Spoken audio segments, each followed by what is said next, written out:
ലോക ചരിത്രത്തിൽ തന്നെ ആദ്യമായി 1,11,111 കിലോഗ്രാം ലഡ്ഡു അയോധ്യയിലെ രാമക്ഷേത്രത്തിലേക്ക് വിതരണം ചെയ്യുന്നു.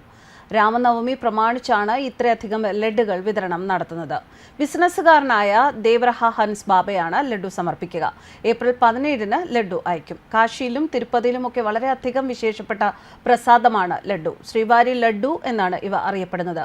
പല ലഡ്ഡുവും ഉണ്ടാക്കുന്ന അതേ ചേരുവകൾ കൊണ്ടാണ് ഇത് നിർമ്മിച്ചിരിക്കുന്നത്. ഗ്രാമ്പൂ, നെയ്യ്, പഞ്ചസാര, പരിപ്പ്, സുഗന്ധവ്യഞ്ജനങ്ങൾ. അതിന്റെ രഹസ്യ ഘടകം മറ്റൊന്ന് അതിലുള്ള ഭക്തി തന്നെയാണ്.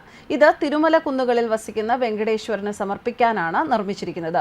ലഡ്ഡു പ്രസാദം ക്ഷേത്രത്തിലേക്ക് അയക്കുമെന്ന് ദേവ്രഹ ഹൻസ് ബാബ ട്രസ്റ്റ് ട്രസ്റ്റി അതുൽ കുമാർ സക്സേനയാണ് അറിയിച്ചിരിക്കുന്നത്. കാശി വിശ്വനാഥ ക്ഷേത്രമായാലും തിരുപ്പതി ബാലാജി ക്ഷേത്രമായാലും എല്ലാ ആഴ്ചയും വിവിധ ക്ഷേത്രങ്ങളിലേക്കും ലഡ്ഡു പ്രസാദം അയക്കുന്നുണ്ടെന്ന് അതുൽ കുമാർ സക്സേന പറഞ്ഞു. അയോധ്യയിലെ പ്രാണപ്രതിഷ്ഠാ ദിനമായിരുന്ന ജനുവരി 22-ന് ദേവ്രഹ ഹൻസ് ബാബ ആശ്രമം വഴിപാടിനായി 40,000 കിലോ ലഡ്ഡു അയച്ചതായും അദ്ദേഹം പറഞ്ഞു. ത്രേതായുഗത്തിൽ ഭക്തരുടെ ദുഃഖങ്ങൾ അകറ്റാനും ദുഷ്ടന്മാരെ നിഗ്രഹിക്കാനായും ശ്രീരാമൻ ജനിച്ചത് ശ്രീരാമനവമി ദിവസത്തിലാണ് എന്നാണ് വിശ്വാസം. മഹാവിഷ്ണുവിന്റെ 7ാമത്തെ അവതാരമായിരുന്നു ശ്രീരാമൻ. ശ്രീരാമ രാവണ യുദ്ധത്തിന്റെ കഥയും ഇന്നേ ദിവസവുമായി ചേർത്ത് പറയാറുണ്ട്. യുദ്ധസമയത്ത് ശ്രീരാമൻ ദുർഗാദേവിയുടെ ചൈത്ര നവരാത്രി അനുഷ്ഠിച്ചു. 9 ദിവസം മുഴുവൻ ഈ ആരാധന നീണ്ടുനിന്നു. അതിനുശേഷം ദുർഗാദേവി ഭഗവാൻ ശ്രീരാമന്റെ മുന്നിൽ പ്രത്യക്ഷപ്പെട്ട് അദ്ദേഹത്തിന് വിജയം നൽകി അനുഗ്രഹിച്ചു എന്നാണ് വിശ്വാസം. 10ാം ദിവസം രാവണനെ വധിച്ച് ശ്രീരാമൻ വിജയം നേടി എന്നാണ് വിശ്വസിക്കുന്നത്. ഈ ദിവസം ശ്രീരാമനോട് നടത്തുന്ന പ്രാർത്ഥനകൾ തീർച്ചയായും സ്വീകരിക്കപ്പെടുമെന്നും പറയപ്പെടുന്നു. ഈ ദിനം ദാനധർമ്മങ്ങൾ ചെയ്താൽ അത് കൂടുതൽ ഐശ്വര്യപ്രദമാകുമത്രേ. ഈ ദിവസം ശ്രീരാമചരിതമാനസ് ചൊല്ലുകയോ ശ്രീരാമന്റെ മന്ത്രങ്ങൾ ജപിക്കുകയോ ചെയ്യാവുന്നതാണ്. പ്രസവത്തിൽ ബുദ്ധിമുട്ട് നേരിടുന്ന സ്ത്രീകൾ ശ്രീരാമന്റെ ശിശുരൂപത്തെ ആരാധിക്കണമെന്നും പറയപ്പെടുന്നുണ്ട്. ശ്രീരാമനെ ആരാധിച്ച ശേഷം ഭക്ഷണം, വസ്ത്രം മുതലായവയൊക്കെ ദാനം ചെയ്യാറുമുണ്ട്. പ്രാണപ്രതിഷ്ഠയ്ക്ക് ശേഷമുള്ള ആദ്യ രാമനവമിക്ക് ഒരുങ്ങുകയാണ് അയോധ്യ രാമക്ഷേത്രം. ഈ മാസം 17-നാണ് രാംലല്ലയുടെ ആദ്യ രാമനവമി ആഘോഷം. അവസാനവട്ട ഒരുക്കങ്ങൾ പുരോഗമിക്കുന്നതായി ഫൈസാബാദ് ജില്ലാ ഭരണകൂടവും ഉത്തർപ്രദേശ് സർക്കാരും അറിയിച്ചു. പ്രാണപ്രതിഷ്ഠയ്ക്ക് ശേഷം വൻ ഭക്തജന തിരക്കാണ് ക്ഷേത്രത്തിൽ അനുഭവപ്പെട്ടുകൊണ്ടിരിക്കുന്നത്.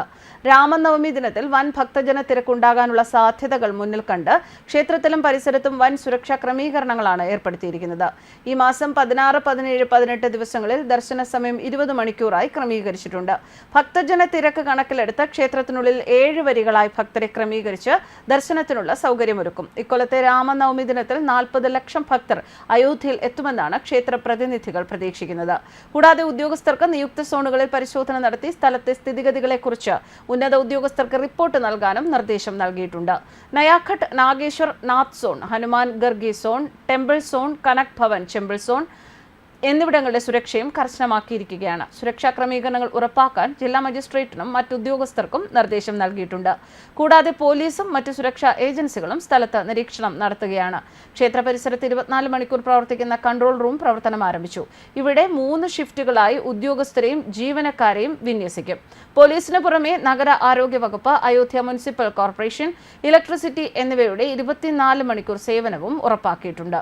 News desk Karma news.